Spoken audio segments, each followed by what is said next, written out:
Friends, எல்லாருக்கும் வணக்கம். நாங்கள் தான் உங்கள் துர்கா காந்தி, ஷோபிகா, ரித்திகா. ஓகே ஃப்ரெண்ட்ஸ், இன்னைக்கு வந்து வாத்துக்கறி எப்படி செய்வது அப்படிங்கிறத அந்த விளாகில் வந்து நீங்கள் பார்க்க போகிறீங்க. நாங்களுமே ரொம்ப நாள் ஆச்சு செஞ்சு. எங்கள் மாமியார் வந்து சரி வாத்துக்கறி வாங்கிட்டு வந்து செய்யலாமா அப்படின்னு சொல்லி கேட்டாங்களா. ஆச்சு எடுத்து போய் வாங்கிட்டு வந்தாச்சு. அதை தான் அந்த விளாகில் பார்க்க போகிறீங்க. இப்போ நம்ம வீடியோக்குள்ளே போகலாம்.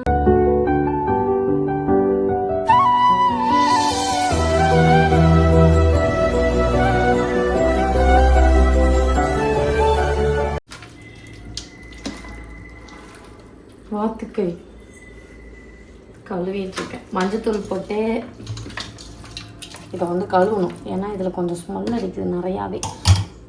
ரொம்ப நாள் தான் ஆச்சு வாத்துக்கறிலாம் சமைச்சு.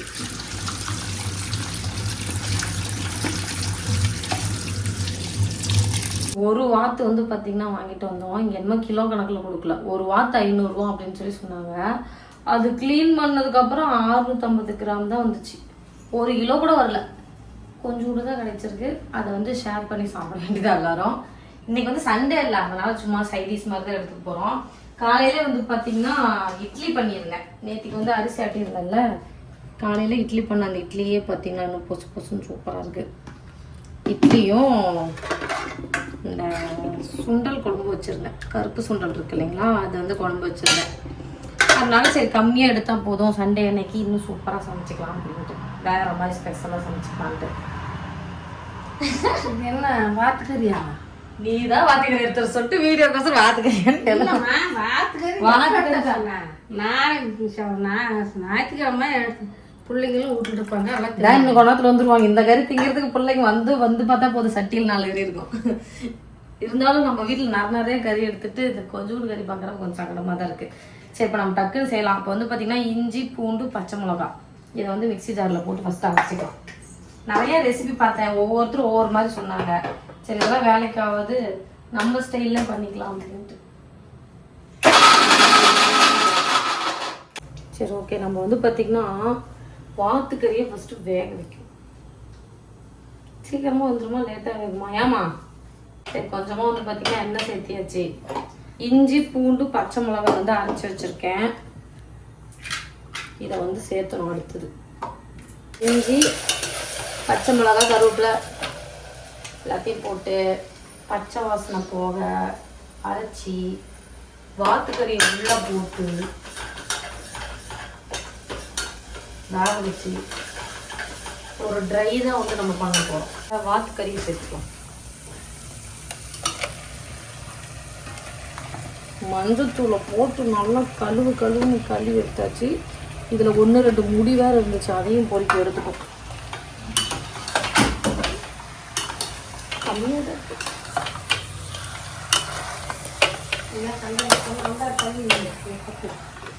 கொஞ்சமாக உப்பு சேர்த்துக்கலாம். அவ்வளோதான். இப்போது ஒரு 5 விசில் விட்டுறலாம். க்ளோஸ் பண்ணி இந்த கேப்பில் நம்ம குழம்பு வெங்காயம் கையில் கட் பண்ணி வச்சுக்கலாம். அவ்வளோ வெங்காயம் ஒரு கொஞ்சமாக எவ்வளோ உரிக்க முடிஞ்சாலும் குறிச்சிக்கோங்க. கண் எறிகிறப்ப நிறுத்திட்டு பெரிய வெங்காயத்தை கட் பண்ணிக்கோங்க. அதுதான் என்னோட கான்செப்ட்.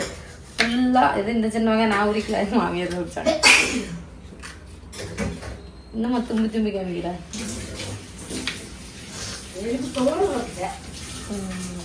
எங்கள் மாமியார் ஊருக்கு போகிறதுக்குள்ள அந்த சின்ன வெங்காயத்தில் ஊருக்கு சொல்லி முடிச்சிடணும்.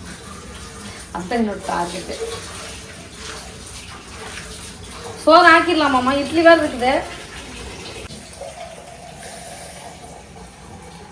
இதுக்கு தான் சின்ன வெங்காயம் இருக்கக்கூடாதுங்கிறது. பெரிய வெங்காயம் கட் பண்ணும். அது கண்ணே எது. வாத்து வந்து பார்த்திங்கன்னா வெந்துருச்சு. இப்போது மசாலா ரெடி பண்ணியாச்சு, வெங்காயம் தக்காளி ரெடி பண்ணியாச்சு. நம்ம வதக்கி விட்டுடலாம். வெங்காயம் சின்ன வெங்காயம்லாம் பார்த்திங்கன்னா நான் கட் பண்ணி வச்சுருக்கேன். ஒரு தக்காளி வேறு ஊற்றிருக்கலாம், பரவாயில்ல. சின்ன வெங்காயம் சேர்த்துக்கலாம். ஒரு 15 சின்ன வெங்காயம் சேர்த்துருக்கேன் நான். ஐயோம்மா இது வந்துருச்சு முதுகல. இப்போது இந்த வெங்காயத்தை நல்லா வதக்கணும். வாத்துக்கறிக்கு மட்டன் மசாலா போடுவாங்களா சிக்கன் மசாலா போடுவாங்கன்னு ஒரே டவுட்டு. அதனால் 2 மசாலாவும் எது போட்டால் நல்லா தான் இருக்குது.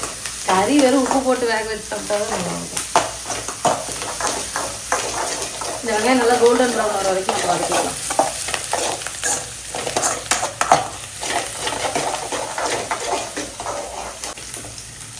சரி ஓகே ஃப்ரெண்ட்ஸ், இப்போது வெங்காயம் வந்து பார்த்தீங்கன்னா நான் சொன்ன மாதிரி கோல்டன் ப்ரௌன் வதங்கிடுச்சு. இதில் நம்ம தக்காளி சேர்த்துக்கலாம். 2 தக்காளி சேர்த்துட்டேன். கொஞ்சம் ட்ரையாகவும் கொஞ்சம் குழம்புல கட்டி சாப்பிட்றதுனாலும் இருக்கும். அதனால் குழம்புலாம் வேணாம், ட்ரையாக மட்டும் இருக்கும். ஏன்னா நான் வந்து ட்ரையாக செய்யணும்னு நினைக்கிறேன். ஒருவேளை அது குழம்பு மாதிரி வந்துருச்சா என்ன பண்ணுறது? அதனால தான் குத்துமதிப்பாக குழம்பு மாதிரி ட்ரை மாதிரி 2 சொல்லி வச்சுக்கணும். இப்போ இந்த சிக்கன் மசாலா மட்டன் மசாலா இருக்குன்னா எப்படியே எங்கள் சுருதி ஒரு நாள் கோயம்புத்தூர் வந்துட்டு இங்கே இருந்த பார்த்து தம்பி தூக்கிட்டு வந்து வச்சுருந்தது இல்லைங்களா? அப்போ வந்து கோவக்காய் வந்து நான் சூப்பராக செய்வேன், நான் செஞ்சு தரேன் உங்களுக்கு எல்லாருக்கும்னு சொல்லி செஞ்சுதேன். ஆனால் உண்மையிலுமா அன்றைக்கி செம்மையாக டேஸ்ட்டாக இருந்துச்சு. அதில் மல்லித்தூள், மிளகாத்தூள், மட்டன் மசாலா, சிக்கன் மசாலா, கறி மசாலா, கரம் மசாலா, ரசப்பொடி மட்டும்தான் போடல, எல்லா மசாலாவும் கொஞ்சம் போட்டுருந்துச்சு. சூப்பராக இருந்துச்சு. எங்களுக்கு எல்லாருக்குமே அந்த டேஸ்ட் ரொம்ப பிடிச்சிருந்தது. அதனால தான் எந்த மசாலா போட்டாலும் கறிகள் நல்லா தான் இருக்கும். இப்போ வாத்து கோழி கூட சேருமா ஆடு கூட சேருமா? கோழி கூட தான். கோழி தான். ஏன் பறவை இனம் தான் நாங்கள். ஓ, பறவை இனம்னா நீங்கள் வந்து சிக்கன் மசாலா போடுவீங்க. மீன் அதான் மீன் மசாலா. நண்டுக்கு மீன் மசாலா தான். நண்டுக்கு நான் யாரும் மீன் மசாலா போட மாட்டாங்க. கறி மசாலா கரம் மசாலா தான் போடுறாங்க. குழம்பு மிளகாத்தூள். பிரானுக்கு குழம்பு மிளகாத்தூள் தான் போடுறோம். சுவைக்கு ஏற்ற மாதிரி நம்ம மாற்றணும். எனக்கு தெரியல எந்த மசாலா என்னன்ட்டு. அதனால் 2 போடுறேன். பாப்பாங்க வந்து சொல்லுவாங்க சூப்பராக இருந்துட்டு நினைக்கிறேன். போதுமாங்க வளர்க்குறது தட்டியே தெரிஞ்சு மாட்டுது. இப்போ வந்து இதில் நம்ம இஞ்சி பூண்டு வந்து ஃபஸ்ட்டே அதில் போட்டோம்ல. கறி மசாலா, கரம் மசாலா, மட்டன் மசாலா, சிக்கன் மசாலா, மல்லித்தூள் எல்லாத்தையும் போட்டுக்கலாம். அது பறவை இனமாக இருந்தாலும் சரி, அது ஓடுற இனமாக இருந்தாலும் சரி, நடக்கிற இடமாக இருந்தாலும் சரி, இருக்கிற மசாலா போட்டு முடிச்சிட வேண்டியதான். மசாலா சேர்த்துட்டு நம்ம வேக வச்சுருக்கோம் இல்லைங்களா வாத்துக்கறி, அதை சேர்த்துக்கலாம். ஐயோ சரி, ஓகேவா? இன்னும் அது குழம்பு மாதிரி தான். அதனால தான் ஃபஸ்ட்டே கிரேவி மாதிரி சொல்லாதானே. இப்போது இந்த தண்ணியில் அது சுண்டுனா தான் அது வந்து இது ட்ரை. அது சுண்டல் அப்படின்னா அது குழம்பு. இப்போ இது என்னன்னா வாத்து சூப். இப்போ அந்த ஸ்டேஜில் இருக்கு. எல்லாம் சரியா இருக்கு, கவலைப்படாதுங்க. டேஸ்ட்டாக பண்ணி கொடுப்பேன். சொல்லிடுறேன். உப்பு காரம் மட்டும் பார்த்துக்கலாம்.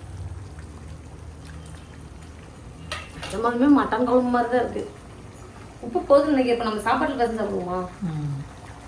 காரம் தான் பத்தில் கொஞ்சம் காரம் போட்டுக்கலாம். உப்பு கொஞ்சமாக சேர்த்திட்டேன். குழம்பு மிளகாத்தூள் நம்ம ஸ்டைல் குழம்பு மிளகாத்தூள் கொஞ்சம் போட்டுக்கலாம். அதுதான் கொஞ்சம் காரத்தை தூக்கி கொடுக்கும். கறி கம்மியாக இருக்கிறப்ப காரம் சுருக்குன்னு செஞ்சோம்னா போதும் போதுன்றோங்களா? போதும் இல்லை, அந்த ஒரு டேஸ்ட் நாக்கில் நின்றும். ஓகேவா? இப்போ ஓகே, நல்லா ட்ரை ஆயிடுச்சு. சரி ஓகே ஃப்ரெண்ட்ஸ், என்னோட ஸ்டைலில் வாத்துக்கறி ரெடி ஆகிடுச்சு. நீங்கள்லாம் சாப்பிட்ருக்கீங்களான்னு சொல்லுங்கள். எல்லாம் சாப்பிட்ருப்பீங்க, சாப்பிடாதவங்களும் இருப்பீங்க. கொஞ்சமாக கொத்தமல்லி தூவிடலாம். தூவிட்டு இந்த ஒரு கிண்டிட்டு அடுப்பு ஆஃப் பண்ணிவிட்டு முதல்ல இந்த பாத்திரத்துலேருந்து இன்னொரு பாத்திரத்துக்கு மாற்றோம். எப்போ பார்க்கவே பயங்கரமாக இருக்குங்க. சூப்பராக இருக்கும். அதானே இந்த மாதிரி கொஞ்சம் கறி எடுத்துன்னு சமைச்சா தான் டேஸ்ட் நல்லா இருக்கும் நினைக்கிறேன்.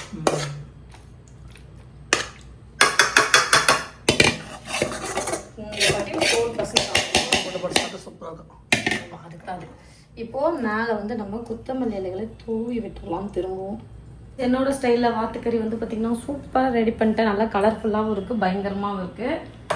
இப்போ வந்து நாங்கள் எல்லாம் சாப்பிட போகிறோம். பாப்பாங்க ஸ்கூலில் இருந்தது அவங்களுக்கு போட்டு அவங்களோட ரியாக்ஷன் எப்படி இருக்குன்னு பார்க்கலாம். இப்போ அந்த சட்டியில் கொஞ்சம் இட்லி தொட்டு சாப்பிடலாம். அதுதான் ஃபஸ்ட்டு வேலை. நல்லா பிடிச்சிருக்காதா? கறியை விட சட்டிக்கு தான் சண்டை. சோறு இருந்தால் நல்லா இருக்கும் போட்டு. இட்லி நல்லா தான் இருக்கு. இட்லி போட்டுடலாமா? கொத்தமல்லி இலையும் போட்டுருவோம். அந்த மாம்பழம்லாம் சூப்பராக இருக்கு. உங்களுக்கு சாப்பிட்டு முடிச்சாச்சு. சாப்பிட்டே முடிச்சிட்டான். நீ தூங்கி எந்திரிச்சு சாப்பிட்டக்குள்ள. அப்படியா? நான் தூங்க போயிட்டேன். எனக்கு ஒரு வாய் விட்டு விட. பெசையாத அப்படியே இட்லி தொட்டு சாப்பிட்ற மாதிரி தொட. நல்லா இருக்கும். ஒரு வாய் விட்டுருக்கேன்.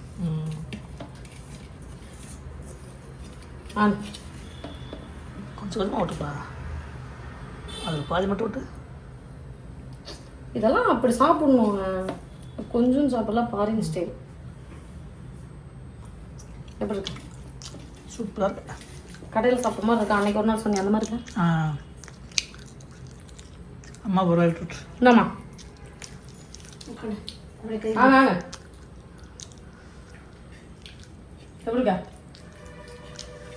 அதா டேஸ்ட் இல்லையா? இன்னொரு வாய் விட்ட. நல்லா இருக்குது. Super taste. நல்லா இருக்கலாம். மேலும் இந்த அளவுக்கு எதிர்பார்க்கலையா? கறி விட சட்டிக்கு வந்து வாழ்றது. அவனுக்கு சட்டி வேறு சுடுது. அதனால கறி துணி கையில் பிடிச்சிட்டேன். இட்லி தொட்டு சாப்பிட்றேன். இங்கே சுடல, ஆனால் இங்கே சுற்றி சுடுது. அவ்வளோ நல்லா ஒழிச்சு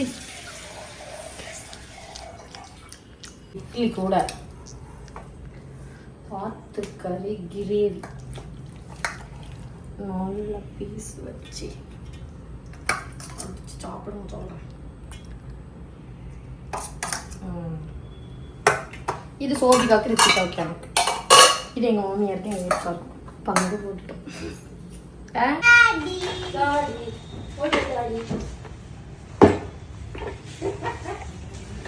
என்ன வந்து பார்த்தப்ப இன்னும் கொடை இழுத்துட்டு போற. உங்களுக்காக அம்மா ஒன்று சமைச்சு வச்சிருக்கேன். என்னது? வாத்துக்கறி. கை கழுவுங்க, உடனே போட்டு கொடுக்குறேன். இட்லி வாத்துக்கறியும். சூப்பரா இருக்கும். ஓ சாப்பிட்டு மட்டும் பாரு, அப்புறம் தெரியும் என்ன டேஸ்ட்டுன்னு. ஹேண்ட் பண்ணும்போது சாப்பிட்ருக்கேன். ஸ்கூல் பக்கத்துலயே கொடுத்தாங்க. டெய்லி ஏதாவது நம்ம ஸ்கூல் பக்கத்தில் வாங்கிட்டு வந்து வேலை. இதென்ன கலர் அடிக்கிறதா? கலர் அடிக்கணும். இங்க பாருங்க. First பிரைஸ்க்கு 500, second prize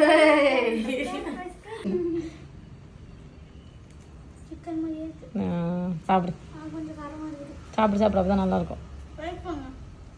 chicken taste பண்ணலாம். வாட்டர் டேஸ்ட் பண்ணலாம். சோபி வந்து ரித்திகா நீ பேசிட்டே நான் பாட்டு சாப்பிட்டு அந்த அவ்வளோ வேலையை அந்த பார்த்துட்டு இருக்குது.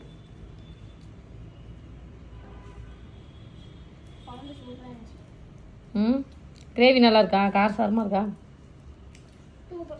சரி சாப்பிடுங்க.